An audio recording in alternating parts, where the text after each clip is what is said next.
Selamat pagi dan selamat berjumpa dalam kuliah online untuk mata pelajaran hidrologi terapan.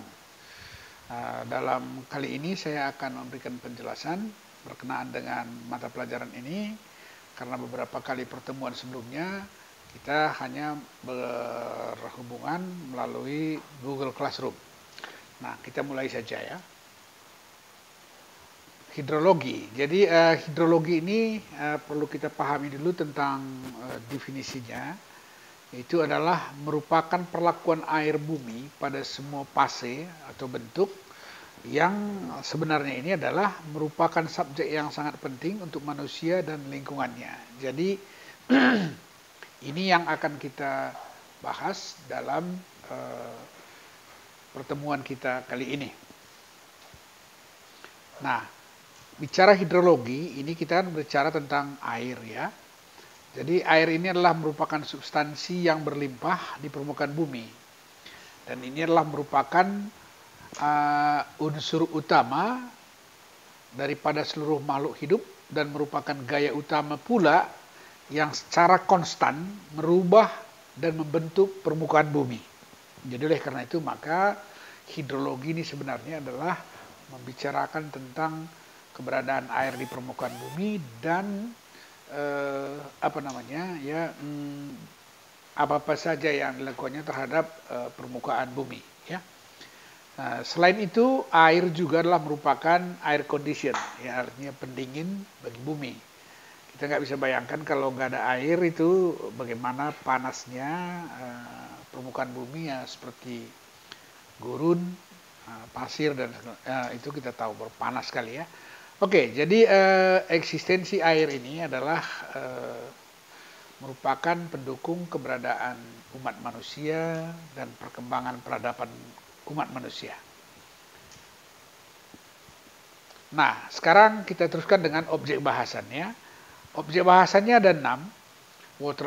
Water on earth atau air di permukaan bumi, hydrologic process atau proses hidrologi, kemudian analisis hidrologi ya, ini lihat, kemudian hydrologic design dan applied hidrologi. Jadi ada 5 bahasan yang akan kita bicarakan dalam mata pelajaran atau kuliah hidrologi terapan ini. Kita mulai saja dari yang pertama ya. Water on earth atau air yang ada di permukaan bumi. Ini adalah bagian awal dari pelajaran ini. Nah, saya buatkan satu gambaran ya, di mana saja sih air itu berada di permukaan bumi.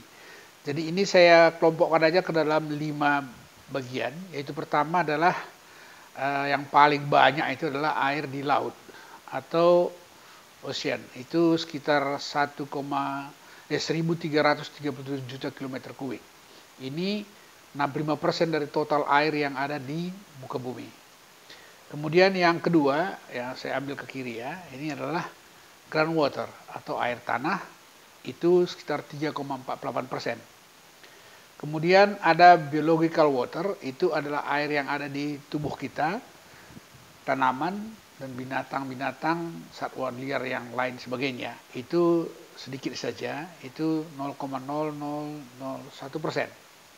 Kemudian ada air yang ada di atmosfer ya. Atmosfer itu ada beberapa lapis ya, beberapa lapis atmosfer.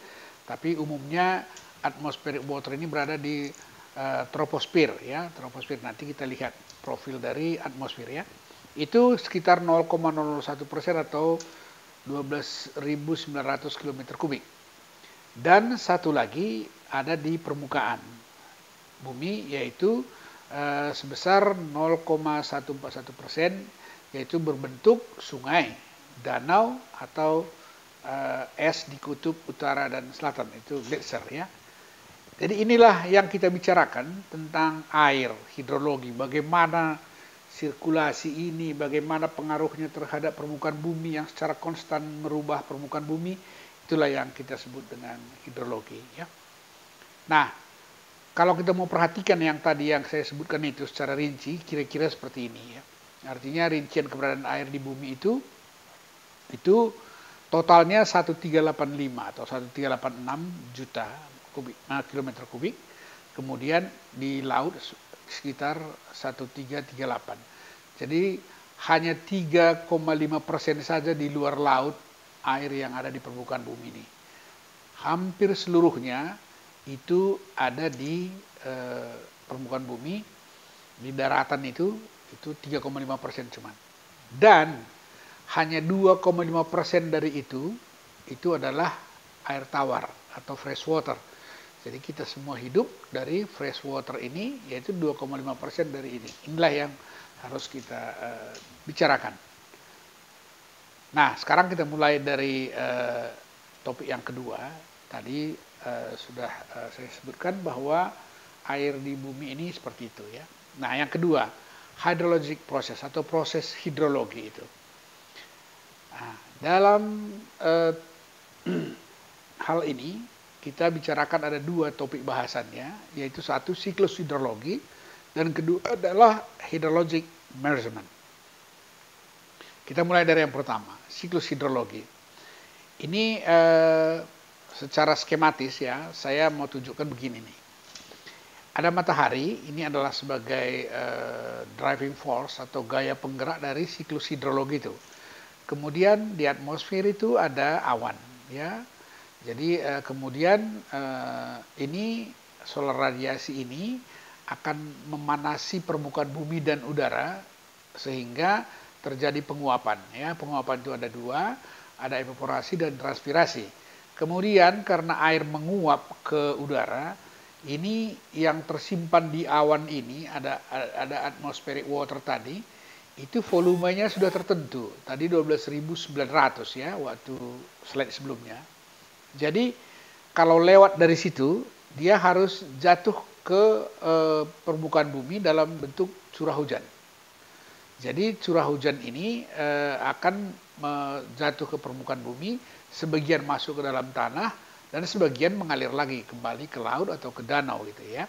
Nah, proses ini berlangsung terus-menerus. Setiap saat itu terlaksana atau terselenggara di permukaan bumi.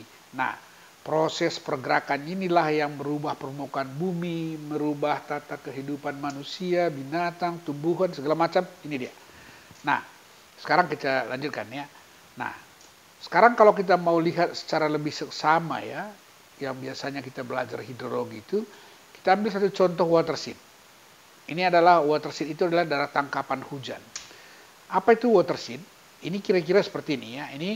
Ini adalah batas watershed. Ini batas hidrologi namanya. Ini artinya setiap curah hujan, presipitasi yang jatuh tadi itu mengalir ke satu aliran atau sungai atau badan air yang seperti ini. Kalau ke sebelah sini itu udah ke tempat lain, nggak ke sini lagi. Nah, jadi artinya watershed sungai ini atau stream ini adalah yang di titik-titik kuning ini. Nah, jadi kalau kita berbelajar hidrologi, maka yang kita bicarakan itu adalah curah hujan atau siklus hidrologi yang terjadi pada satu watershed seperti ini. Di dalam watershed ini bisa macam-macam.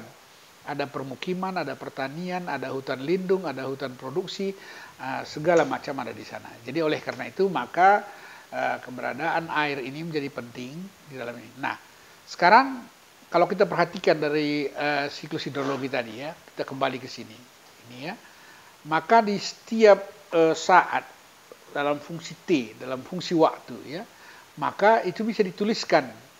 Ini adalah water balance-nya di setiap waktu T, yaitu RT itu runoff ya adalah sama dengan PT pada waktu T adalah curah hujan dikurang evapotranspirasi penguapan dan dikurangi dengan pengisian air tanah ya. Jadi pengisian air tanah ini air tanah ini groundwater.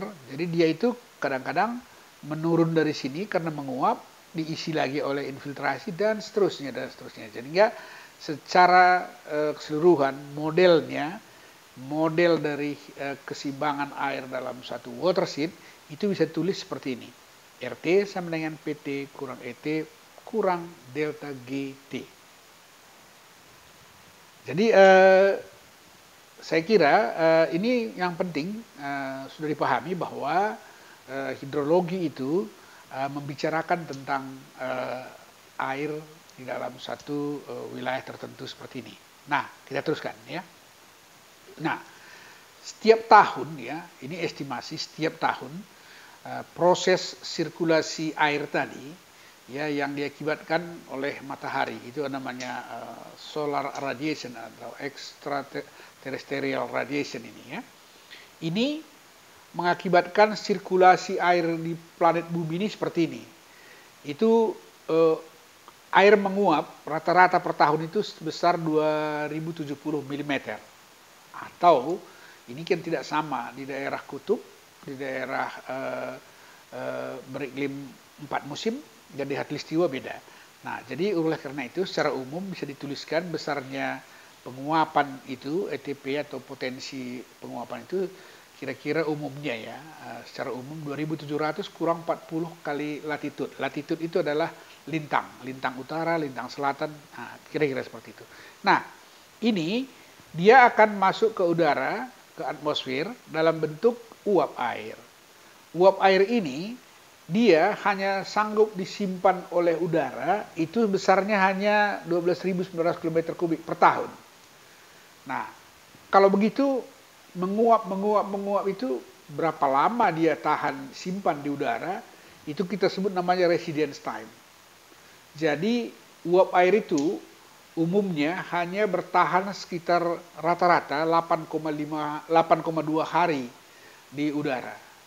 Setelah itu dia akan turun jadi hujan. Oleh karena itu makanya sedikit sulit bagi kita untuk memforecasting kejadian hujan karena memang daya tampung udara untuk uap air itu, air di atmosfer itu hanya sekitar 8,2 hari. Setelah itu dia akan turun. Hanya masalahnya turunnya di mana? Apakah di Indonesia, di India, di Afrika, di Australia, dan sebagainya, itu tergantung kepada iklimnya. Jadi angin berhembus dari satu tempat ke tempat lain, membawa awan hujan itu di mana dia terkonsentrasi dan di sanalah hujan itu terjadi. Nah, setelah itu curah hujan, dalam bentuk hujan, karena kalau sudah lewat 8,2 hari, itu bagaimanapun pasti turun ke bawah, karena nggak bisa ditampung lebih banyak dari itu. Maka itu curah hujan di seluruh planet bumi ini itu per tahun rata-rata 577.000 km kubik setiap tahunnya. Ini menyebar di seluruh tempat, di atas laut, di daratan dan segala macamnya. Dari total 577 ini per tahun ya, per tahun itu akan jadi runoff. Runoff itu adalah aliran permukaan yang berupa sungai, ya, bisa juga air tanah yang keluar sebagai mata air. Nah, itu kira-kira 44.700 km kubik per tahun ya. Nah, kemudian air tanahnya yang keluar lagi menjadi runoff itu sekitar 2.700. Nah, inilah kira-kira sirkulasi air di planet bumi kita ini yang kita bicarakan dalam hidrologi. Jadi ini adalah alam, nature.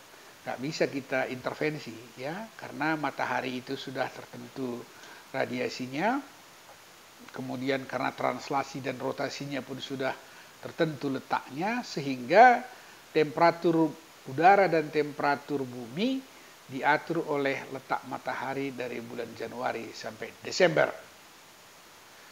Nah, sampai di sini saya kira ya, kita pahami dulu prinsip dasar ini sehingga kita bisa lanjutkan ke berikutnya. Nah, kemudian kalau yang saya barusan sebutkan ini tadi ya, ini mungkin penjelasan tentang yang tadi itu, bahwa berapa jumlah air per tahun ya yang berada di permukaan ini kira-kira seperti ini. Ini tadi yang saya buatkan dalam slide sebelumnya ya. Teruskan. Nah, sekarang bagian kedua yang penting dipahami adalah penguapan ya. Jadi penguapan ini itu disebut juga evapotranspirasi. Jadi ini kita bedakan evaporasi dan transpirasi. Kita perhatikan ya, air yang menguap tadi, yang 2.700 mm per tahun tadi, ya kira-kira estimasinya, itu kira-kira cara menghitungnya begini ya. Nah, kita lihat dulu definisinya ya. Evapotranspirasi adalah gabungan antara evaporasi dan transpirasi. Evapotranspirasi ini adalah gabungan antara penguapan dari permukaan bumi yang tidak bervegetasi dan lahan terbuka, itu disebut evaporasi. Kemudian penguapan dari daun tanaman atau tumbuh-tumbuhan disebut namanya transpirasi.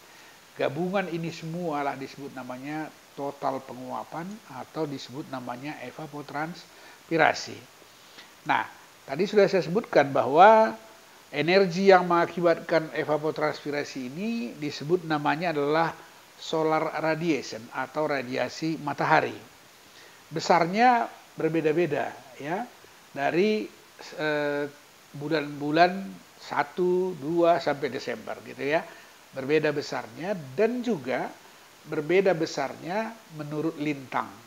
Nah, jadi oleh karena itu maka total evapotranspirasi itu tadi pun dirata-ratakan dari kutub utara sampai khatulistiwa dan kutub selatan lagi ya, seperti itu. Nah, sekarang saya mau perlihatkan kira-kira ya, seperti apa proses ini tadi terjadi, kemudian apa penggerak dari sirkulasi itu. Ini perhatikan, matahari itu adalah sebagai sumber energi untuk terjadinya proses sirkulasi hidrologi. Maka matahari ini, matahari kan diam ya, kemudian bumi berputar mengelilingi matahari dan juga dia berputar mengelilingi porosnya.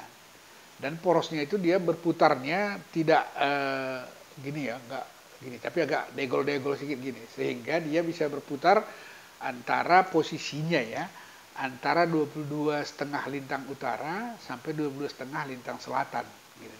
Jadi dia mutar-mutar gitu, sehingga daerah khatulistiwa ini dapat radiasi lebih banyak. Radiasi itu disebut namanya extraterrestrial radiation. Ini adalah radiasi yang diterima oleh atmosfer. Atmosfer bumi ini umumnya di bawah ozonosfer ya. Ozonosfer itu adalah daerah di atas troposfer. Nah, jadi ini ekstraterestrial ini yang ada di atmosfer, RA namanya. Jadi ini besar ini, ekstraterestrial ini ada tabulasinya. Kalau mau lihat, nanti lihat di buku saya, itu namanya rekayasa irigasi. Di sana Anda bisa lihat berapa besaran ini dan bagaimana cara menghitung evapotranspirasi ini. Bisa dilihat di sana ya. Nah, kemudian ada yang langsung ke permukaan bumi, ada juga yang karena temperatur ini, temperatur udara. Temperatur udara itu kalau panas dia ya itu bisa ada induksi masuk ke permukaan bumi. Tapi secara alamiah juga yang itu menguap lagi ke atas gitu. Jadi namanya long wave radiation. Jadi kita bagi dua, short wave radiation dan long wave radiation. Hanya long wave radiation ini biasanya defisit negatifnya, sehingga rumus itu jadinya total radiasi neto yang sampai ke permukaan bumi itu adalah Rn sama dengan Rns kurang Rnl. Ya. Nah, jadi ini radiasi neto inilah sesungguhnya yang mengakibatkan adanya penguapan dari permukaan bumi, baik dari permukaan air, tanah tanpa vegetasi, dan penguapan dari daun, tanaman, dan tumbuh-tumbuhan. Nah, sampai di sini saya kira ya bisa dipahami bahwa short wave radiation itu RS simbolnya, ini umum abbreviation internasionalnya seperti ini, yang secara umum ya besarannya itu 0,25. Ini A dan B ini koefisien regresi sebenarnya. Jadi 0,25 ini RS tambah 0,5 N per N. N ini adalah lamanya matahari bersinar di satu tempat. Itu beda-beda karena ada awan ini ya. Ada yang terlindung awan itu makanya nggak bisa full. N itu maksimum yang bisa sampai ke permukaan bumi. Jadi kalau di khatulistiwa ini bisa 12 jam, N besarnya berarti 12 ya. Tapi kalau daerahnya banyak awan, ya berapa persen dia awan? Mungkin 3 jam sering berawan, berarti 3/12 gitu. Di lintang lain-lain lagi beda-beda. Jadi itu namanya adalah cloudness. Artinya koefisien dari awan ya. Nah, setelah itu dari sini setiap permukaan ini kan beda-beda ini reflectance-nya, artinya pantulannya. Itu di koefisien pantulan itu disebut alfa ya. Sehingga dengan demikian yang membuat radiasi itu adalah Rn adalah rumusnya seperti ini. Nah, ini secara umum ya, supaya dipahami bagaimana proses hidrologi itu berjalan, dan kita kalau mau menghitung secara secara rumus-rumus empiris dan segala macam, data-data ini perlu semua ya. Dan data-data ini adalah merupakan bagian penting dalam memproyeksikan kondisi hidrologi pada satu wilayah tertentu. Nah, kita teruskan ya. Masih dalam evapotranspirasi ini. Nah, secara umum ini evapotranspirasi ini dapat dihitung dengan rumus ini. ET sama dengan K kali ET0. Dan E0 sama dengan 1,1 ET0. Apa artinya? ET itu adalah besar evapotranspirasi. Evaporasi tambah transpirasi. Kalau permukaan air saja, tidak ada tanaman, itu biasanya perkiraannya besarnya kira-kira 1,1 etanol. Etanol itu adalah acuan. Itu adalah evapotranspirasi acuan yang sudah dirumuskan oleh beberapa peneliti bahwa acuannya ada kondisi tertentu lah gitu ya. Itu kalau nanti mau baca secara sama, ini ada saya tuliskan secara detail di bab 2 buku saya ya, Irrigation Design atau rekayasa irigasi di bab 2 ya. Itu secara detail ada saya tulis di sana. Jadi ini adalah rumus dari bagaimana cara menghitung penguapan ya. Nah, jadi di sini kalau K itu jenis tanamannya ya, artinya jenis land cover. Land covernya apa gitu. Jadi oleh karena itu maka besarannya itu tergantung kepada jenis tanamannya ya. Nah, ini rumusnya ET, evapotranspirasi. Biasanya ini satuannya kita bikin milimeter per day supaya sama besar satuannya dengan curah hujan. Curah hujan juga kita hitung dengan ini, sehingga nanti semuanya perhitungan volume air itu sudah lebih mudah ya. Jadi rumus empiris ini semua satuan evapotranspirasi itu adalah milimeter per day ya. Nah, kemudian kita lihat nih. Ada beberapa metode empiris untuk menghitung etanol ini. Ini sekali lagi saya sampaikan ya, baca buku saya Rekayasa Irigasi bab 2. Itu semuanya lengkap di situ. Bagaimana menurunkan rumusnya, apa yang diperlukan gitu ya. Jadi dalam buku itu ada 5 metode empiris untuk menghitung referensi evapotranspirasi ini. Oke. Jadi sekali lagi saya ulangi ya, ini untuk menghitung evapotranspirasi acuan ini, tadi saya katakan ada 5 metode ya, metode empiris. Jadi untuk ini sekali lagi saya ingatkan, untuk mengetahui ini lebih sama dari 5 metode ini, baca buku Rekayasa Irigasi yang saya tulis di bab 2 ya. Nah, itu saya anjurkan supaya itu dibaca. Baik, dalam hal ini saya mau jelaskan salah satu saja dari metode itu, yaitu metode empiris yang dikenal dengan metode Brenner and Cridle ya. Ini ekspresinya seperti ini, rumusnya ya. Rumusnya adalah etanol sama dengan C P 0,46 T tambah 8 mm per hari. Nah, ini dalam rumus ini etanol itulah yang disebut dengan evapotranspirasi acuan tadi yang saya sebutkan sebelumnya. Kemudian nanti evapotranspirasinya seperti yang sudah disebutkan tadi adalah Kc kali etanol. T ini adalah temperatur rata-rata dalam derajat Celcius. Ya, ini dalam pengamatan yang dilakukan dalam setiap wilayah ya yang dianalisis. P itu presentasi lamanya siang hari rata-rata per tahun. Jadi ini adalah setiap letak lintang beda-beda ini ya. Kemudian C adalah faktor koreksi tergantung kepada relative humidity ya, dan lamanya penyinaran matahari. Nah, ini menghitung apa namanya vapor pressure EA dan ED itu ada rumusnya seperti ini ya. Jadi yang penting dapat temperatur ya, kita bisa hitung berapa besarnya vapor pressure-nya ya. Kemudian ini secara umum dituliskan bahwa ini vapor pressure pada kondisi jenuh itu bisa dihitung sini, di mana itu ada PA ya, itu adalah tergantung kepada elevasi. Setiap elevasi itu dihitung dari muka laut ya, dari muka laut itu berbeda-beda tekanan udaranya. Tambah tinggi elevasi permukaan, maka tambah rendah tekanannya, itulah PA ya, atmospheric pressure namanya. Nah, kemudian E itu adalah elevasi muka air, dan A konstanta piezometrik yang itu tergantung kepada alat yang dipakai ya. Nah, ini adalah metode yang paling mudah digunakan, tidak serumit pada metode Penman. Kalau Penman itu memang lebih akurat hasilnya, tapi dia membutuhkan data meteorologi yang lebih lengkap. Ya, kalau diperhatikan di sini, ini data utamanya sebenarnya adalah temperatur sama kadar lengas udara, dan itu biasanya dalam stasiun-stasiun meteorologi ini tersedia. Jadi secara empiris besarnya penguapan pada satu daerah tertentu bisa kita estimasi dengan menggunakan ini ya.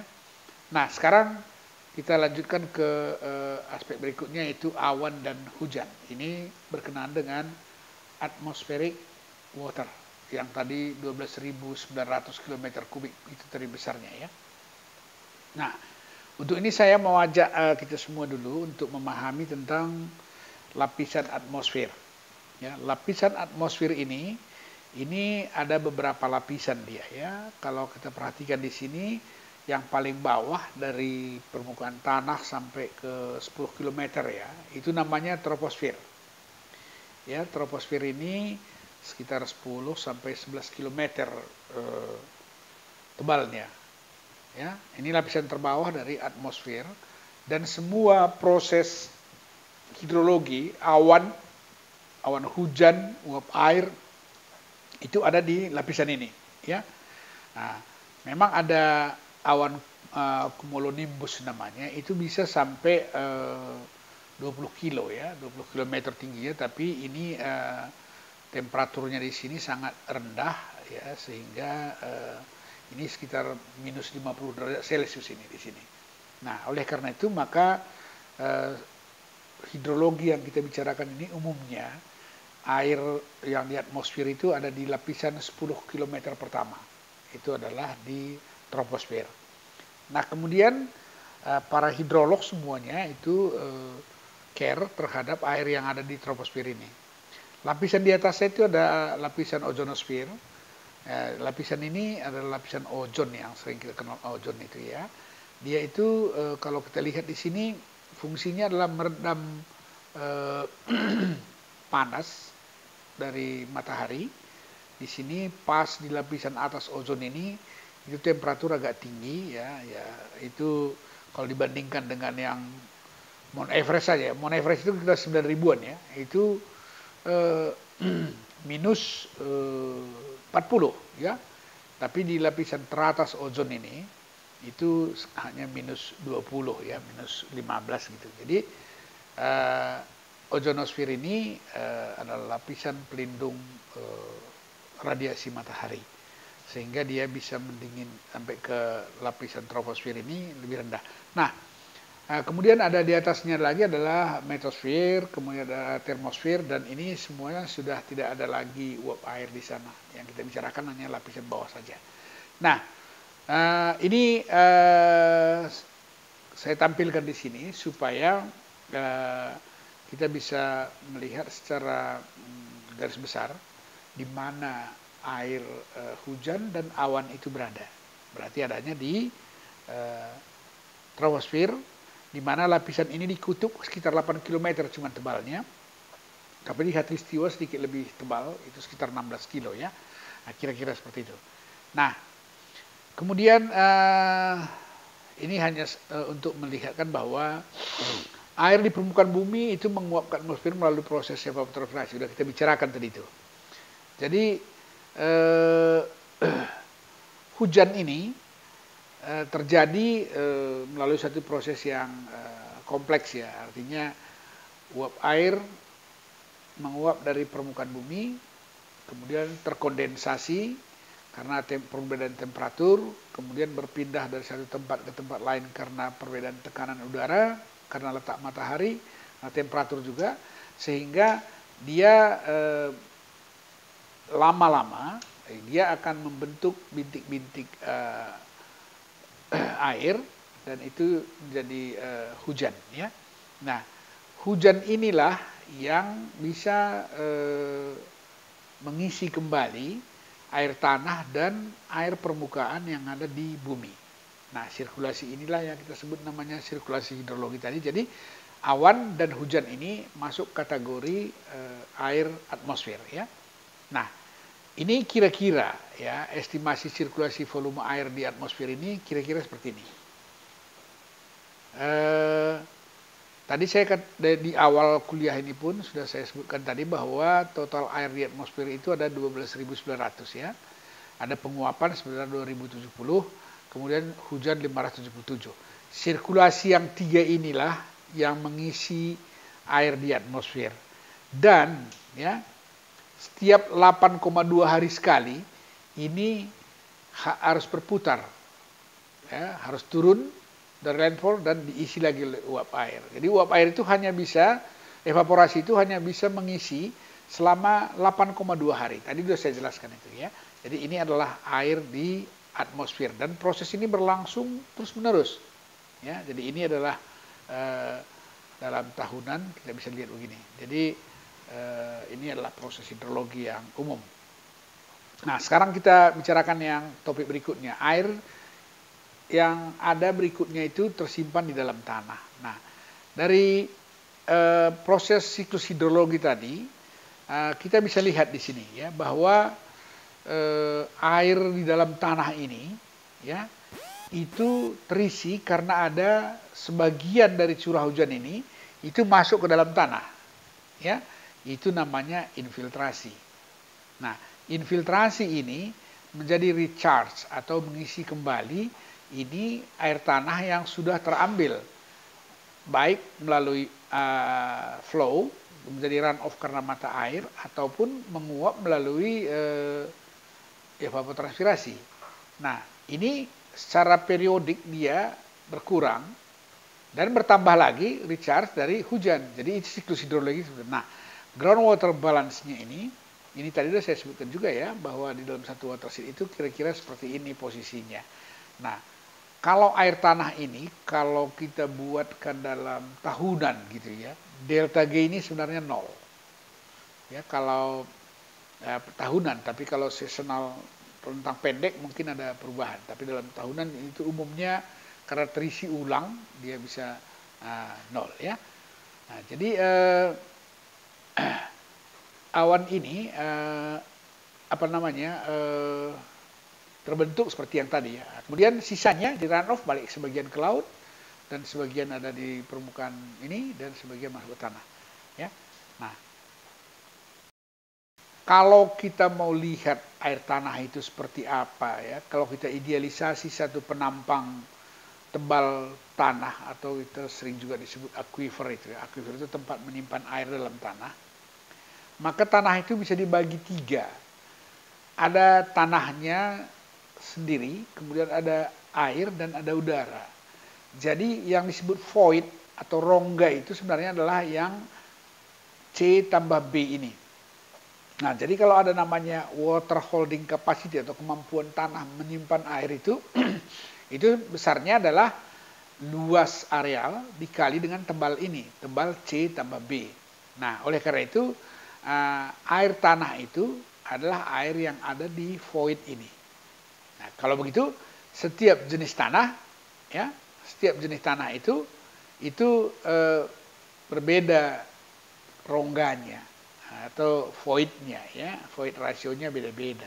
Nah, oleh karena itu maka air di dalam tanah ini, kalau kita misalkan inilah air ini mau kita hitung berapa banyak ini, maka ini biasanya kalau dalam air tanah itu namanya moisture content atau kandungan air tanah. Itu kalau mau dihitung persentasenya adalah samanya B dibagi dengan tebalnya, atau B kali A dibagi dengan H kali A gitu. Jadi sebenarnya ini gampang, dan kalau mau bikin dalam berat ini mudah lagi. Kalau kita ambil sampel ini, kita bawa ke laboratorium, kita timbang pada saat berisi air, kemudian kita masukkan ke oven, kemudian kita timbang lagi, maka selisih antara tanah sampel ini dengan berat keringnya itu adalah air. Jadi bisa kita hitung berapa besar air di dalam dengan cara yang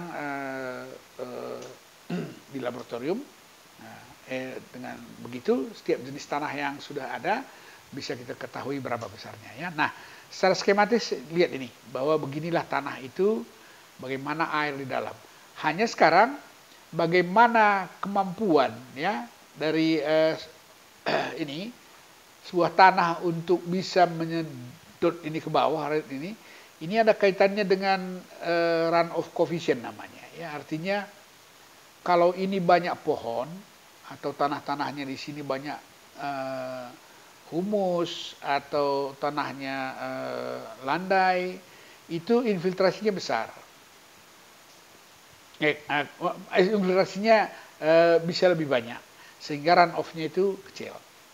Sebaliknya, kalau kita semen ini semua, mungkin nggak ada ke bawah ini. Nah, ini langsung lari ke sana. Atau tanah ini gundul, maka runoff-nya lebih banyak.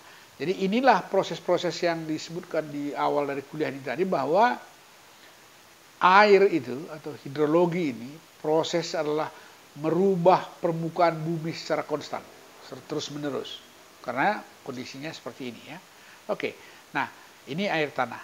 Nah, kemudian kita bicara tentang air permukaan, ya. Air permukaan hampir sama seperti tadi. Air hujan ini kalau dikalikan presipitasi ini, intensitasnya dikalikan dengan luas, kalau tadi 1 water sheet gitu, ya, luas water sheet itu kan volume air itu. Kalau volume air itu sebagian akan lari ke dalam tanah, sebagian mengalir di permukaan. Nah, kebalikan dari air tanah tadi, kalau air tanah tadi kita hitung dengan cara itu, maka ini runoff-nya bisa kita hitung dengan cara seperti ini. Nah, ini bisa kita bahas akan lebih banyak pada saat kuliah-kuliah selanjutnya nanti. Karena begini, ini hujan, ya, dan evaporasi ini bukan data yang nanti kan gitu, ya, tapi data-data yang lalunya kita gunakan. Jadi tetap yang ke depan itu kita proyeksikan berdasarkan kecenderungan masa-masa yang lalu. Jadi oleh karena itu maka untuk komponen yang infiltrasi sama runoff ini akan sangat penting dalam hidrologi, karena kita mau value ini, mau tahu kuantifikasi berapa besar ini dan berapa besar ini, ya. Nah, ini adalah model siklus hidrologi. Kalau mau diperhatikan secara seksama, beginilah alam, ya, untuk melihat bagaimana siklus hidrologi itu terlaksana. Jadi tadi saya katakan ada solar radiation, ini matahari, ya. Kemudian dia merubah temperatur udara. Jadi karena ini, maka kalau ada dalam plant canopy, itu maksudnya tanaman itu menguap.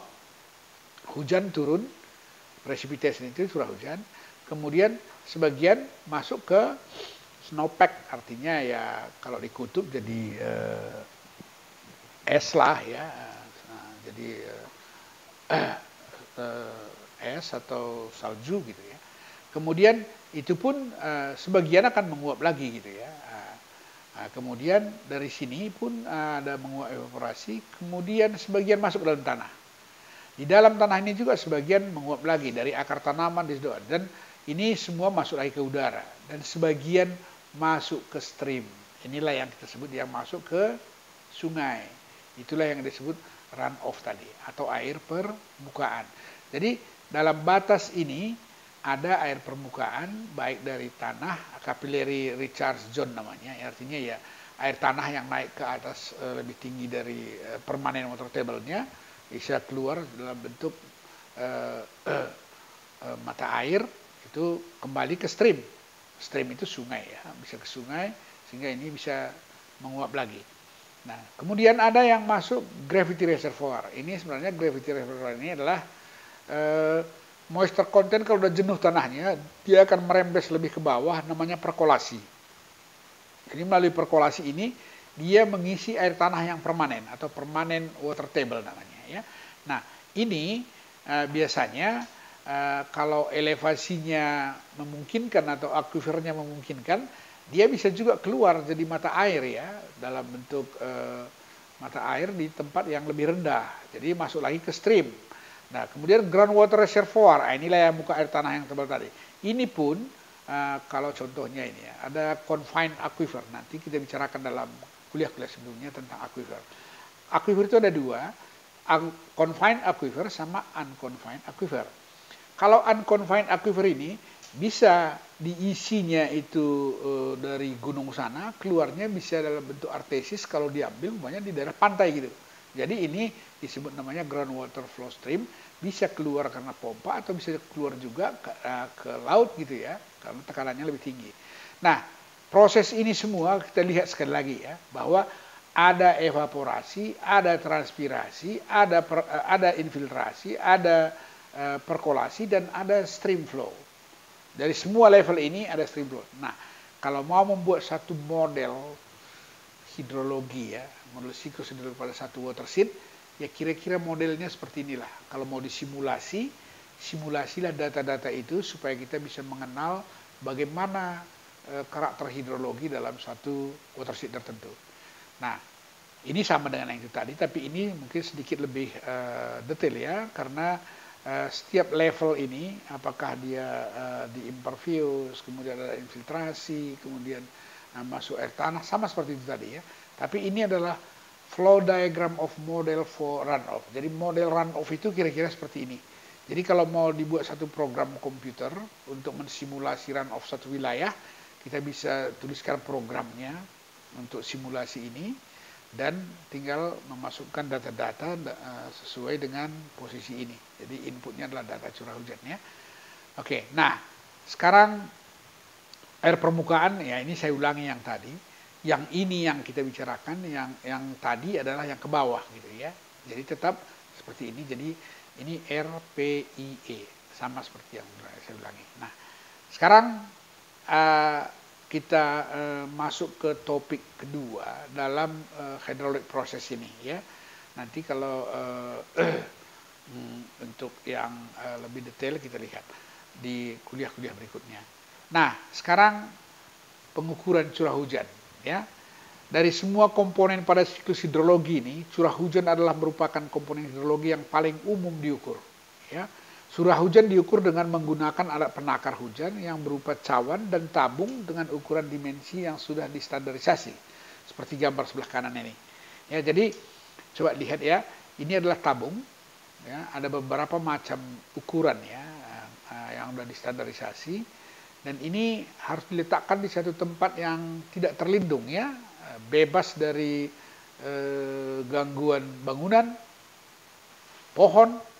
Nah, jadi hujan itu harus jatuh langsung ke sini, ke cawan ini, dan di cawan ini dia ada mangkoknya, dan diisi ke dalam tabung kaca. Nah, ukuran-ukuran ini standar karena supaya nanti dalam menakarnya setiap hujan itu sudah ada takarannya di dalam.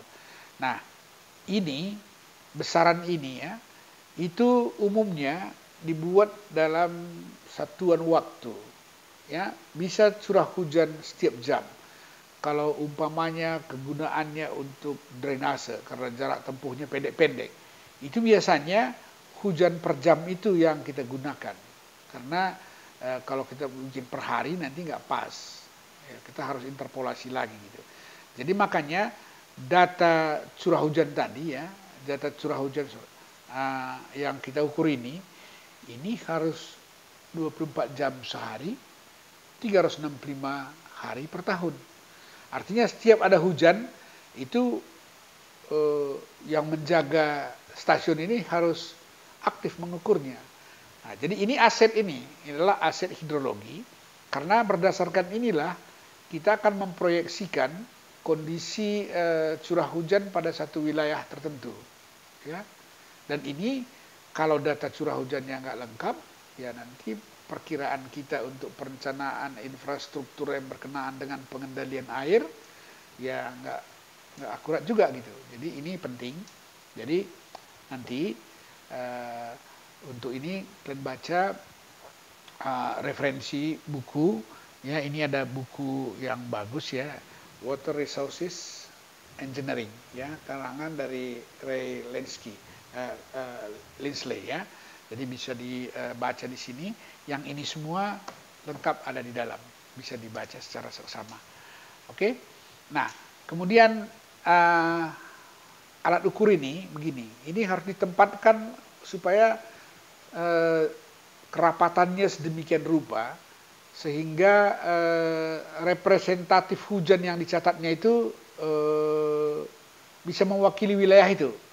Nah, karena begini, hujan ini kan nggak bisa kita pastikan semua wilayah watershed kita itu kena hujan semua. Bisa saja di satu tempat hujan lebat, di tempat lain hujan gerimis, di satu tempat tidak hujan, tapi dia dalam satu watershed tertentu. Oleh karena itu, maka di dalam penempatan ini ada kriteria-kriterianya. Oke. Nah, sekali lagi saya ulangi ya, penempatan alat ukur penakar curah hujan ini ada kriterianya ya. Maksudnya begini, untuk daerah pegunungan sama daerah dataran yang flat gitu, itu berbeda kerapatannya. Karena distribusi hujannya di daerah yang flat dengan daerah pegunungan pun berbeda juga. Jadi oleh karena itu untuk ini ada beberapa kriteria yang harus dipenuhi. Nah, untuk ini ya saya kasih contoh satu ini tentang penempatan alat curah hujan yang tujuannya sebenarnya adalah untuk menghitung curah hujan wilayah. Ya, jadi penghitungan curah hujan wilayah ini ada beberapa metode. Ada yang dengan cara aljabar aja, seperti contoh ini. Ada yang dihitung dengan cara isohead. Ada juga yang dihitung dengan polygon Thiessen gitu ya. Jadi ini metodenya ada bermacam-macam untuk menghitung curah hujan wilayah yang mewakili wilayah ini kalau hujannya berbeda dari satu stasiun ke stasiun lain yang ditempatkan di wilayah itu ya. Nah, ini adalah contoh-contoh untuk menghitung curah hujan wilayah yang nantinya dalam mendapatkan besarnya representatif rainfall dalam satu wilayah itu dilakukan dengan cara seperti ini. Untuk ini ya, ini ada buku yang Van der Chow ya, yang namanya Applied Hydrology. Apa yang saya bicarakan dalam kuliah kita sekali ini, di samping buku yang saya tunjukkan pertama tadi, maka di buku ini saya minta Anda membacanya ya dengan seksama, mulai bab 1 sampai dengan bab 4. Yang saya cuplik di sini adalah dari situ. Secara detail masing-masing nanti subsurface water atau air tanah itu di sini ditulis di bab 3 ya. Kemudian hydrologic pressure itu proses hydraulic process itu ada di bab 2. Jadi kemudian air permukaan surface water ada di bab 4. Jadi maksud saya begini. Ini saya memberikan overview-nya, tapi secara detail dibaca di sini. Nanti pertemuan kita berikutnya akan kita ulas secara seksama masing-masing keberadaan air tadi. Ya, apakah air hujan, air permukaan, air tanah, atau subsurface water, akan kita bicarakan lebih detail dalam hydrologic analysis ya. Jadi satu lagi ya, selain yang umum diukur orang adalah curah hujan, itu adalah mengukur runoff ya. Mengukur runoff ini itu pengukuran debit sungai. Ini banyak cara yang bisa digunakan.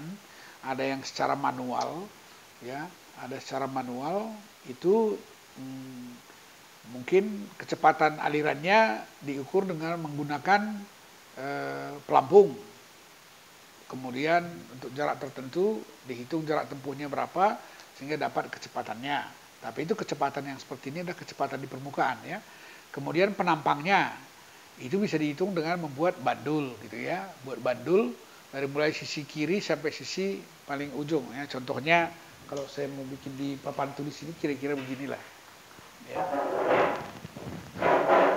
Nah, kalau ya umumnya kita harus cari yang penampangnya yang permanen ya, artinya yang agak kokoh gitu, jangan berpindah-pindah. Nah, ini dibagi segmen-segmen, mungkin dipasang tali di sini ya. Kemudian dibandul ke bawah. Nah, nanti diukur ini berapa besarnya, ini H1, H2, HN gitu ya. Nah, nanti dapat A1, A0, A1 dan HN gitu. Jumlah ini A adalah sigma dari N sama dengan 0 sampai I sama dengan 0 sampai I sama dengan N gitu ya. Nah, dapat. Ini adalah dari A gitu. Dari A, I gitu kan. Nah, dapat A-nya. Nah, ini secara manual. Kemudian ini sungai kan begini nih. Nah, gitu ya. Nah, ini ada permukaan airnya. Kemudian untuk jarak tertentu, misalkan ini L gitu ya. Nah, kita lepaskan pelampung. Nah, catat T sama dengan 0. Ini sampai di titik ini T sama dengan T gitu ya. Nah, jadi dengan begini kita dapat T-nya, maka velocity rata-ratanya adalah sama dengan jarak tempuh atau S sama dengan L ya.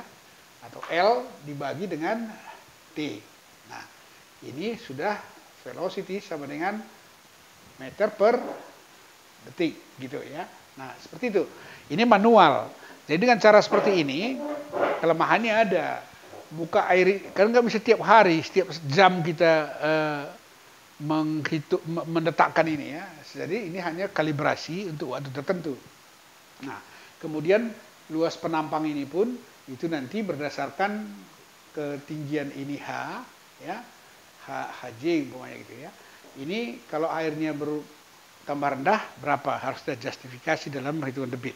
Nah, cara yang paling umum digunakan supaya terrecord setiap saat itu dengan memasang apa namanya AWLR ya, Automatic Water Level Record. Ya, ini pasang pipa ke sini, nyambung kemari sehingga muka air itu terrecord di sini. Di sini dipasang pelampung. Kemudian di sini pelampungnya ini pakai pegas, kemudian ini ada pena gitu ya. Penanya itu memasuk ke satu kertas yang digulung gitu ya. Sehingga ini kalau saya buat dia kira-kira gini nih ya gitu ya. Nanti dia gini terbaca. Jadi muka airnya nampak berfluktuasi. Nah, ini nanti kita terjemahkan dalam bentuk satu gambar namanya rating curve. Rating curve ya. Rating curve itu adalah begini. Ini hanya berapa, Q-nya berapa. Jadi setiap stasiun ini, setiap penampang ini sudah ada H sama dengan berapa, Q sama dengan berapa. Jadi sudah ada rumusnya gitu. Nah, ini cara yang umum digunakan untuk mengukur debit. Dengan AWLR ini itu apa namanya? Muka air itu tercatat otomatis. Jadi nggak perlu tiap hari kita ke sana. Hanya jangan lupa baterainya lah, baterai AWLR-nya itu supaya dia berputar terus gitu. 24 jam sehari, 365 hari setahun juga. Kalau baterainya habis, ya nggak mutar, nggak dapat datanya gitu. Jadi ini adalah hal-hal yang umum digunakan sehingga nanti setelah dapat ini kita tinggal hitung Q sama dengan V dikali dengan A. A-nya ini, V-nya ini gitu ya. Nah, inilah yang digabungkan ke sini. Sehingga kita dapat satu hubungan antara Q dan A.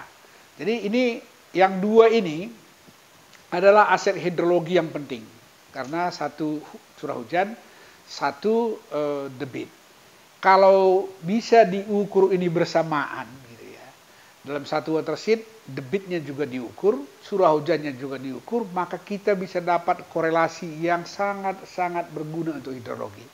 Dan ini biasanya kalau data dua ini ada, kita bisa membuat unit hydrograph.